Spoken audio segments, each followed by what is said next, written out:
Hey everyone, this is ACIM Lesson 18. Welcome to the Explainer. I am absolutely thrilled you're tuning in today because we are looking at a concept that truly has the potential to fundamentally shift how you interact with the world around you.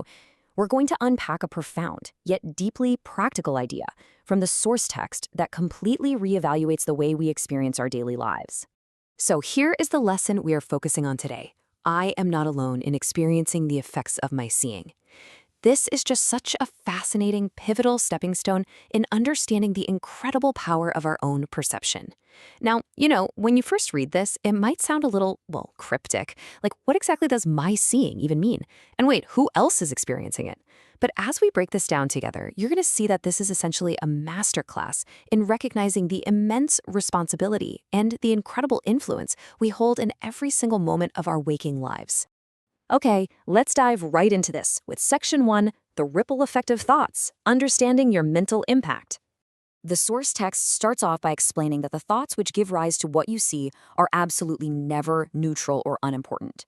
Think about that for a second. Never neutral, never unimportant. We walk around all day generating thousands of thoughts, right? We're constantly assigning judgments and categorizing our experiences. Notice the clear distinction made here to translate a very dense part of our source text into plain English. The text explicitly states that today's idea doesn't refer to what you see as much as to how you see it. Think about the external stuff, the neutral objects or situations in front of you. A chair, your computer screen, a traffic jam. That's the what. But the magic and the entire focus of today's lesson is the how. It is all about the internal lens you're using to experience those objects. It's the perception, the meaning, and the emotional weight you actively assign to a neutral world.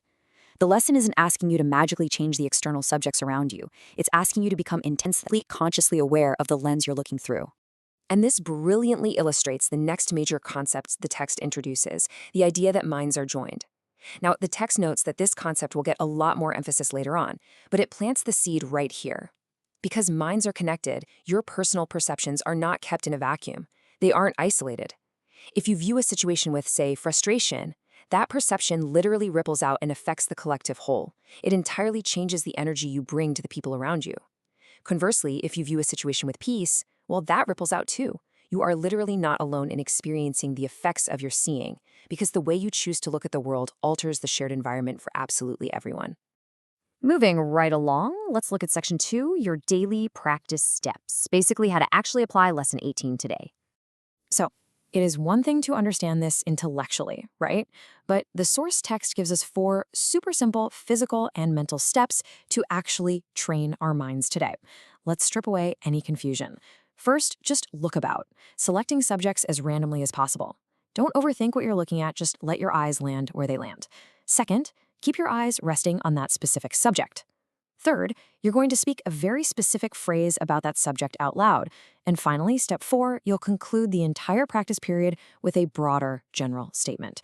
It really is just this simple 4-step process. For step 3, when your eyes are resting on a random subject, keep looking at it long enough to say this exact phrase. I am not alone in experiencing the effects of how I see blank. You literally just fill in the blank with whatever is in front of you. If your eyes happen to land on a coffee cup, you say, I am not alone in experiencing the effects of how I see this coffee cup. If it's a window, I am not alone in experiencing the effects of how I see that window. By doing this, you are actively linking that totally neutral object to your personal perception and reminding yourself that your perception always has an outward effect. Then, after you've applied that specific statement to a few random subjects around the room, you reach step 4. You must conclude the entire practice period by zooming out and repeating this broader, general statement. I am not alone in experiencing the effects of my seeing. Doing this seals the practice.